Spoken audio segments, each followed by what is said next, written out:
Hi, everyone, and welcome to the DCRO Risk Governance Podcast, where we're focusing on risk governance issues, learning about the work of and receiving guidance from experienced board directors and senior executives. My guests today are Leo Tilman and General Charles Jacoby. Leo and General Jacoby are the co-authors of the book Agility, which we'll be discussing in more detail during today's podcast. By way of introduction, Leo and I have known each other for more than 15 years. He's a widely recognized expert on risk, strategy, and finance, having held senior roles at BlackRock and Bear Stearns, and having taught finance at Columbia University, his graduate and undergraduate alma mater. He's an advisor to companies, governments, and institutional investors around the world, and is the author of 3 additional books, including Financial Darwinism, which was published just as the subprime crisis began. He's been profiled as a business visionary by Forbes and was referred to in a conversation I had with one of the leaders of a multi-trillion-dollar asset management firm as the smartest person I have ever met. General Charles Jacoby retired from the United States Army as the 4-star commander of NORAD, the North American Aerospace Defense Command, and the U.S. Northern Command. He led the 135,000-member multinational corps during Operation Iraqi Freedom, has served as the Director of Strategy, Plans, and Policy for the Joint Chiefs of Staff, and as the U.S. military representative to the United Nations. In 2012, he led the U.S. military response to Hurricane Sandy. General Jacoby is the Distinguished Chair of the Modern War Institute at West Point, his undergraduate alma mater. He holds graduate degrees from the University of Michigan, the School of Advanced Military Studies, and the National War College. Among his many decorations are the Defense Distinguished Service Medal with 2 bronze oak leaf clusters, the Distinguished Service Medal with 1 bronze oak leaf cluster, the Defense Superior Service Medal with 2 bronze oak leaf clusters, the Legion of Merit, and the Bronze Star with 1 bronze oak leaf cluster. Welcome, Leo and General Jacoby. It's my pleasure to have you with us today. It's great to be here. Thanks, David. Yeah, it is wonderful to be on with you today.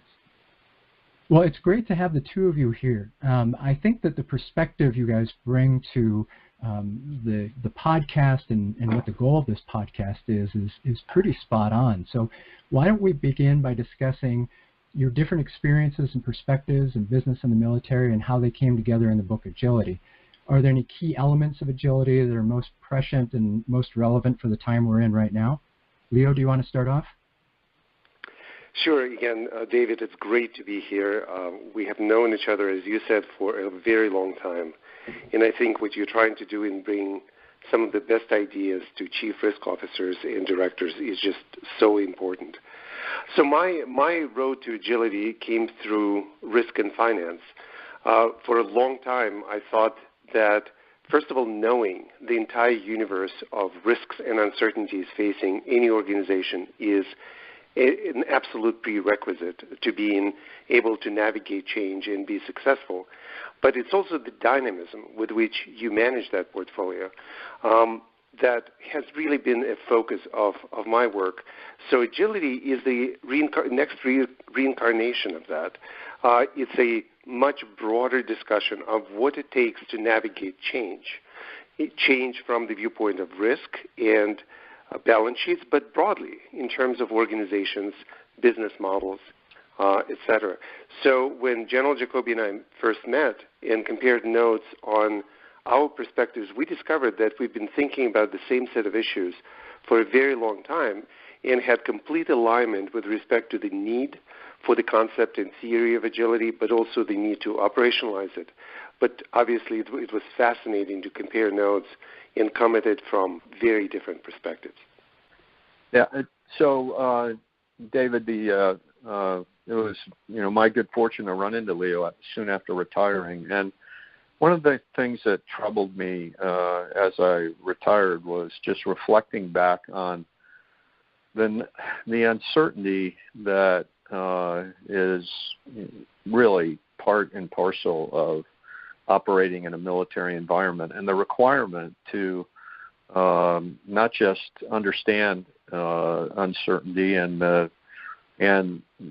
constant disruption, whether it's geopolitical or budgetary or any number of factors that we have to deal with to maintain readiness and accomplish our missions, but that we really despite our command and control philosophies and despite our understanding of the theory and practice of war, we really hadn't dealt with those uncertainties in a systematic way. And we really continuously fell back on, what I would call a list of buzzwords and things we were going to do. And in the end, they were really just trying to do more or do the same with less. Whether it's a budgetary problem or a capability problem or a change in administration, a change of goals and objectives for our military policies. And one of those buzzwords that got thrown around a lot was agility. And my sense was that there was something really meaningful there, but it hadn't been defined and it hadn't been talked about in a consistent way. And in the end, when you throw out, we're going to handle this disruption by being more lethal or being more flexible or being more adaptive or being more agile, the chances are that, throughout the breadth and depth of the organization, there's going to be misunderstandings and misapplication of what senior leaders mean by those terms. And so it was really refreshing to talk to Leo and, how he talked about risk and how we talk about risk in the military and how we talk about uncertainty and how organizations and leaders deal with that. And of course, the most important thing we do is win fights for the nation, and we found that common ground as well. And so we've worked together on this idea of let's define it, let's unpack it, and then let's try to not just do the theory but the practice and operationalize it. And that's how we came up with the book. Well, and I think we hope it helps people. One of the things that we'll talk about, I'm sure, in just a bit is this notion of will to win, which I think you were starting to allude to in your comments. And I think that that's an important part of this whole framework that you've developed. But I want to go to this first time you met. I'm picturing this in a way where a conversation could go on for quite some time between the two of you. But Leo, your work early on, as you had mentioned, in finance, but now investments in corporate strategy and risk management there, this seems to me to have, there's a certain element to that of loss that we have to deal with. But then in General Jacoby's world, loss can mean loss of life and have some really dramatic consequences. What parallels did you guys have in your conversations when you were looking at how you each thought about risk? Did you find that there was that contrast, or did you find there was more complementary notions to how you approach things? Well, I think it was a bit of both, and it was incredibly enriching just to think through it. And of course, our conversations immediately zeroed in on a few issues. One is, how do you universally define risk? Because again, as you said, David, the nature of losses, the nature of exposures in business and finance is quite different from the realm of warfare or the realm of government. And we tried to create something universal that would apply to all organizations. And the second one was really quickly understanding that the division between risk and uncertainty is incredibly important, because that's where I think a lot of the common frameworks and languages all come together. So one of the things we did very early on is try to define risk in universal ways. And of course, in business and finance, it would be something like exposure times likelihood times consequence, which typically is like a recovery rate or something like that. But in the military, when we spoke about this, the definition was much broader than that. Instead of saying the word exposure, you would describe it as vulnerabilities. And instead of talking about a specific loss or rate of recovery, you would talk about consequences. And that language matters because it essentially broadens your notion of the entire set of vulnerabilities that can create loss or exposure. And then that the consequences are much richer as well. So right off the bat, it was an ability to broaden the set of risks and really understand that a particular exposure can be generated through a number of vulnerabilities, many of which we have not necessarily thought through, and that our exposure to risk creates consequences way beyond the direct ones. So this is just one of the examples of how combining these different worlds on a much deeper level was truly beneficial. General Jacoby, is the risk equation that's in the book something that you had derived? Well, as a senior leader, it was critical to speak in terms of risk, especially, at the top of the food chain, while you're interacting with political leadership and policymakers. They really want to understand what you mean by risk. And so I just came up with that it's not as much an equation as it just describes relationships between these three factors: likelihood, vulnerability, and consequences. And the first thing you had to identify in that, if you think about it as equation, is who owns the risk, because that will really determine.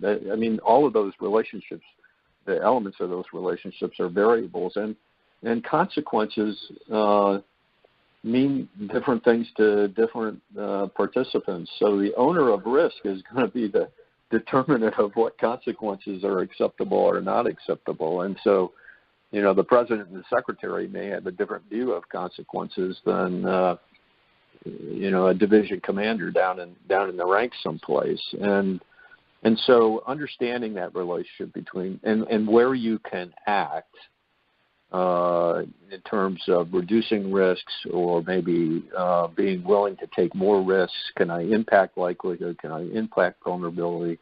Can I impact consequences? And in what combination of capabilities do I need to develop?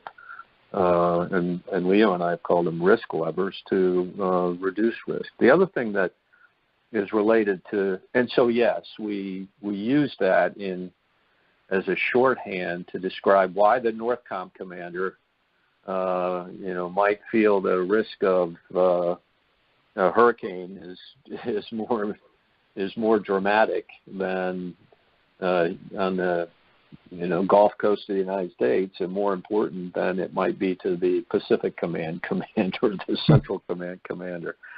And but the whole conversation about risk really was much more enriched once we started talking together about these ideas. And so I think both of us have gotten a lot out of the conversation and developed it quite a bit further, as you probably noted in the book. The one thing I would say related to the will to win is that in the military, we also think that almost interchangeable with vulnerability is opportunity. And so there's risk in not seizing opportunity and consequences to not seizing opportunity. And there are, of course, the benefits of taking risk end up being the consequences that relate to winning. And it drives us to take risks by going on the offense and staying on the offense because of the opportunities that come from that are both related to consequences and to vulnerabilities. Well, the expression you use, who owns the risk, I think most people like the idea of having ownership as an accountability. It tends to resonate, I think, particularly with people in business and I'm sure in the military as well. You talk in the book about strategic and tactical agility as two different things. Does that mean that they have different risks owned by different parts of the organization, or how would you link this idea of owning the risk? Yeah, well, I'll let Leo talk to that, but just briefly, ultimately, commanders in the military own risk, and above that, political leadership, because you have a system that's based on civilian control of the military. So the ultimate risks are owned up and down the chain of command. What our command and control philosophy, mission command, which we can talk about later, tries to emphasize is that in order to really deal with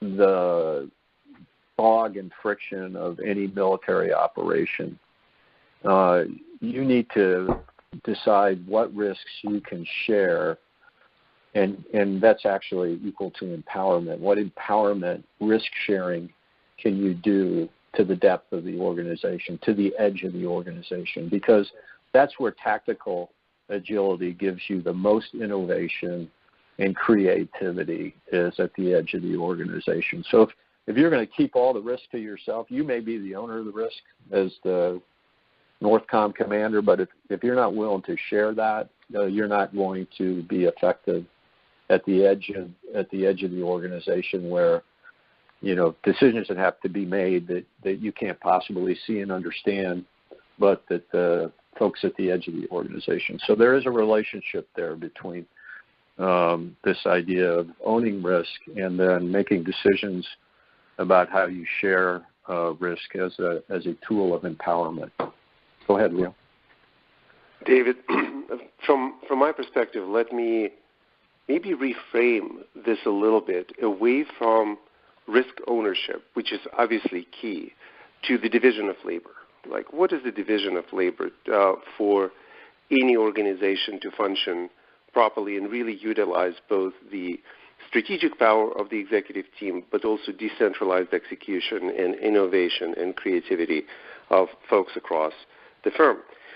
So strategic agility is about the ability of boards and executives to make the most pivotal decisions in response to environmental changes. And these pivotal decisions involve products and services, business models, human capital, balance sheets.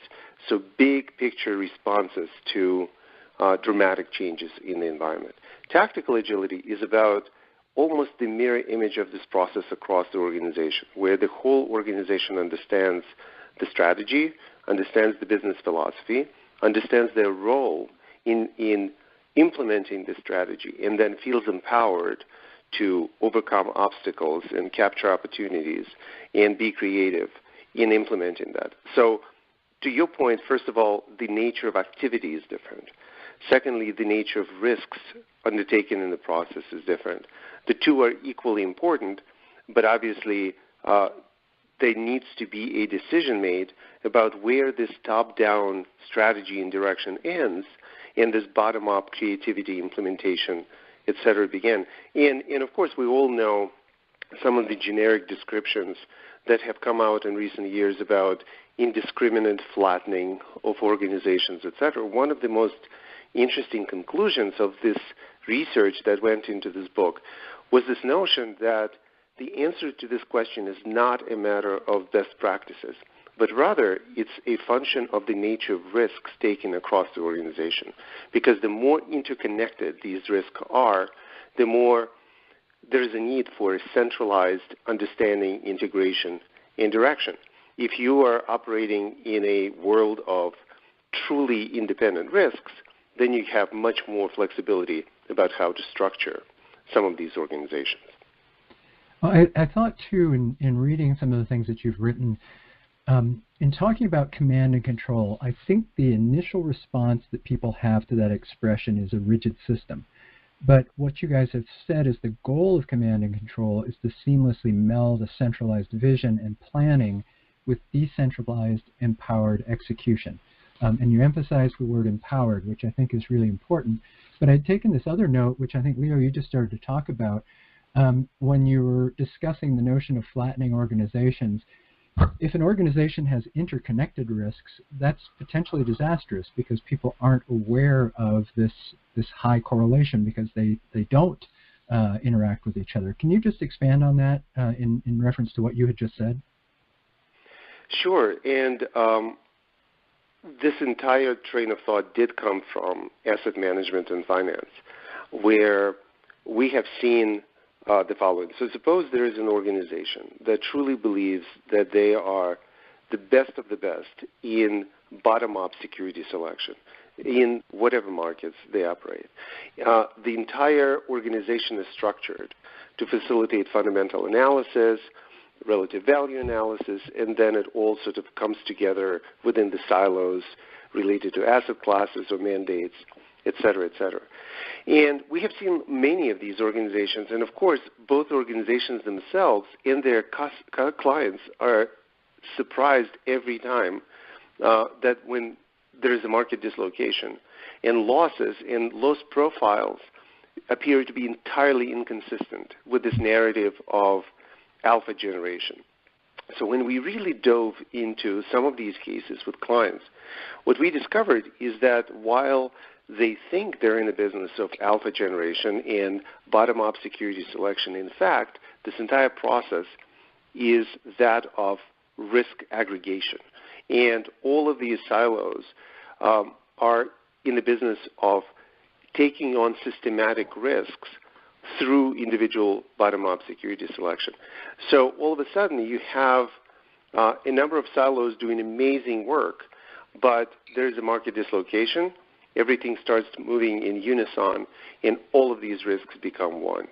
So that was a case study that we saw over and over again with our clients, and it inspired the thought that it's not about skill sets necessarily. It's not about knowledge. It's not about risk controls. There's something deeper about the interaction between organizational design and the nature of risk-taking. So that's where this entire train of thought came from. Well, I think in this environment, I mean, we can't, since it's the end of April, we can't ignore the pandemic that's affecting the world. So I have a couple of things I wanted to ask you guys about that. But one of the things that I have commented to people is that the systems and networks within which we operate, whether it's our business unit, maybe across all the military forces, General Jacoby and allied forces, systems and networks are becoming far more visible to people now that they're not working as well than they were when everything just marched along fine. How does this idea of systems and networks in the economy and in the military and in our businesses, how do your concepts of agility apply to those? What would a board member be thinking about in terms of all these systems that they depend upon and the methods and the approach that you bring forward? So think about the definition of agility that we try to introduce. It's the organizational capacity to detect, assess, and respond to environmental changes in ways that are purposeful, decisive, and grounded in the will to win. So the very first step in this process is detection of change. And of course, detection of change rests on your deep knowledge of the operating environment. I think many executives and many boards in frank conversations will tell you that they don't spend enough time sort of stepping back and really thinking deeply about the nature of the environment in which they operate. So, and the knowledge of that environment is twofold. One is it's really a very systematic way to conceptualize all the important trends that are happening across the domains that impact your business. That could be geopolitics, economics, biosphere, technology, et cetera, et cetera. But the second part is directly relevant to your question, which is how much time do we spend conceptualizing not necessarily the trends or events, but the fundamental nature of the environment in which we operate, because understanding that nature will really start informing us about the impact of networks and all of these other connections that you're referring to, David. So there were two fields of study that we combined to try to get to some of the insights in that. One was the theory of war by Karl von Clausewitz, who talked about the informational ambiguity, which he called fog, and he talked about the nature and impact of uncertainty, which he called friction. Very complementary to that is the modern study of complex adaptive systems and understanding of butterfly effects and system effects, etc. So when we think about, the theory of agility, it was directly created to reflect the nature of the environment, which is this massive, interconnected, volatile, complex adaptive system teetering on the edge of chaos. Yeah, so the other piece of that, David, though, is that it's really the nature of competitive environments as well. and I think that's. So I want, I'm going to keep trying to pull us back to the will to win. These competitive environments, by their nature, create the fog and friction, and the disruption and the challenge of uncertainty grows, and your risk equation, your consequences grow correspondingly. And so, this is going to sound negative, but I think one of the things that people are going to have to, and leaders are going to have to look at hard is, did they really just have a superficial understanding of their competitive environment? And by superficial, I don't, that's not a question of negligence. It's a question of maybe their time horizons weren't long enough. Maybe they accepted risk in contradictory relationships, such as, I've got a market economy and I'm going to be equal partners with a non-market economy or a, immature market economy. Am I going to have exposure by interdependencies that I've created? And somehow interdependency became a great word that we all were seeking, when actually interdependency also means exposure and greater risk, especially if there's strategic interdependencies, which means that you're possibly setting yourself up for long-term challenges. And so I think that this idea of we have to look deeper into the environment, we have to go past known risks that we've been managing. We have to fight for what Leo and I now describe as risk intelligence, and by fighting for it, we mean resource understanding more about the environment and making more comprehensive plans about how we might deal with some of the uncertainties that could lead to disruptions that like we face today. David, if I could add one more thing. Chuck is bringing up a very important point.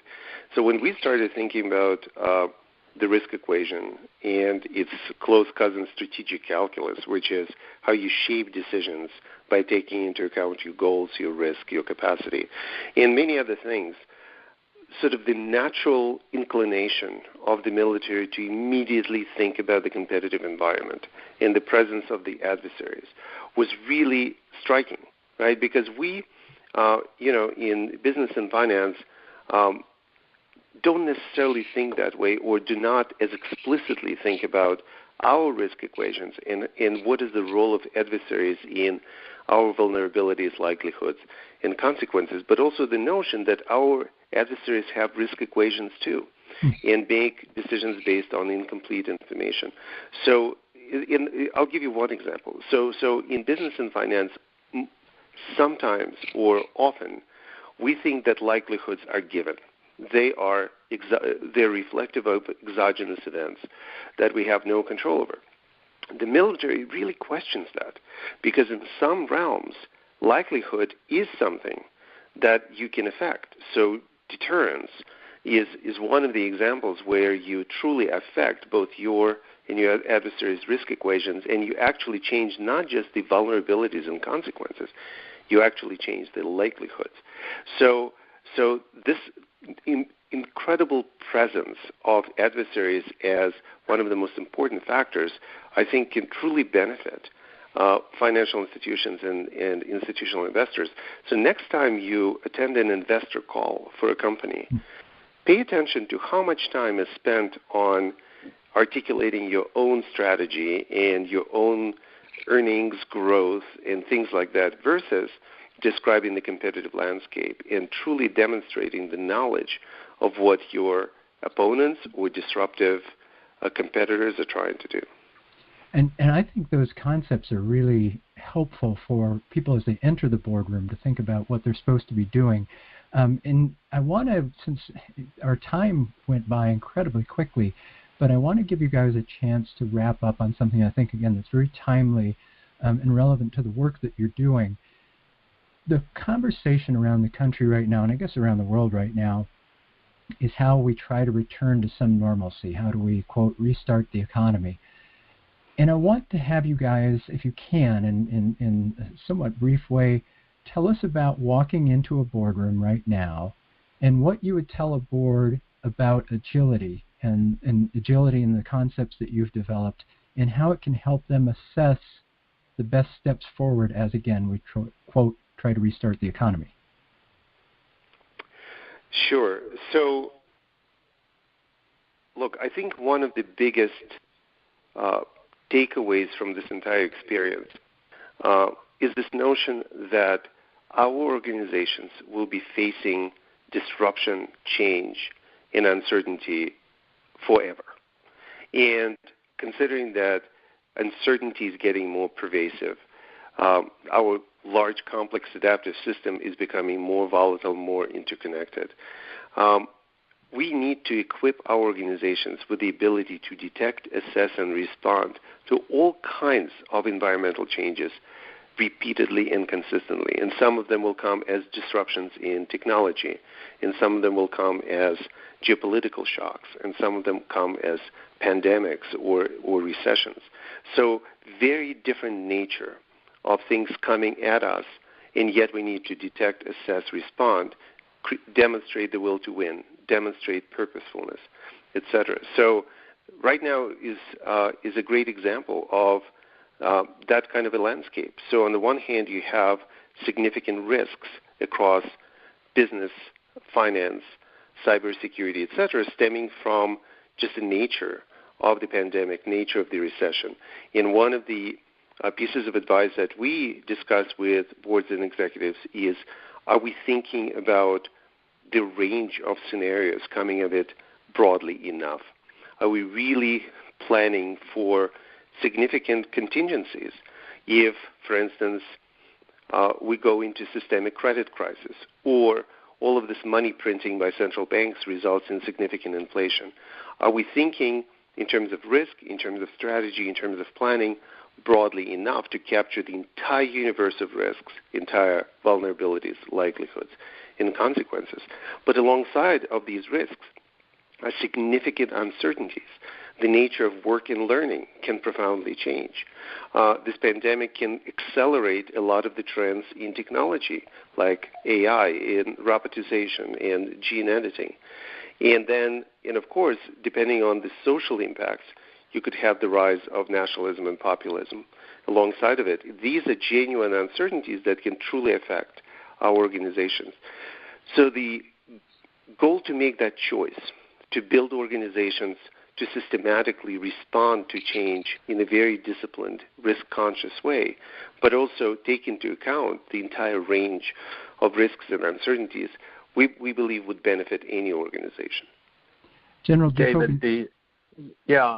So, Leo and I talk about these things all the time. I really don't have anything additional to add to what he just said. I will say, though, that for an organization and for leaders to be prepared for this and to make this come to a reality for their organization, that they're thinking like this, you can't do it in the midst of a crisis. You have to create a mindset and a culture within your organization that says that this is part of our model. This is how we do business. And you have to have organic capability for planning, for leader development, for what we call risk intelligence, to better understand the environment and the portfolio risks that we face. And you can't wait to discover this, on April 1st. And, 10 states are locked down and aircraft carriers have to park because they're infected. And so to be agile, it takes preparation and work, and it's a choice to be agile. And you have to choose that if you're going to win in an increasingly disrupted and increasingly competitive world, you're going to have to consider making this choice and doing the things organically and as a culture in your organization to be prepared for these things. You just can't invent it on the fly and say, let's grab a bunch of young kids and put them in a room with pizza boxes and they'll figure this out for us today. And that's helpful. There are two things I'm just going to say that I think echo the point you just made. You have a quote from Dwight Eisenhower, on your site about how plans are worthless, but planning is everything in terms of building that agility. And then a survey someone shared with me from 2019 by E&Y that said approximately 20% of their respondents had faith that their resiliency planning would work under crisis. This is well before the pandemic. And a survey that just wrapped up over this weekend of the Directors and Chief Risk Officers group, which I run, where 70% of the respondents said that they've been satisfied with how their resilience planning worked. And that's a group of people who are already committed to risk governance, already committed to the planning, like you have described, General Jacoby. So I think, maybe reading too much into that data, but that's a pretty stark contrast where 70% feel that things worked well. And then of those 70%, 80% said they're going to continue to plan for how to do even better. So there's a mindset and a philosophy that I think is very much in keeping with what you guys have brought forward in the book, what you've brought forward in your work and in your lives. So go to theagilitybook.com. That'll take you to the resources. You can reach out to Leo and General Jacoby. Again, thank you so much for all this time and insight. This is a really important book, and I hope it's read widely. Thank you so much. Thank you. It's such a pleasure to be here. Thanks, David. Yeah, it was fun, and I enjoyed the conversation.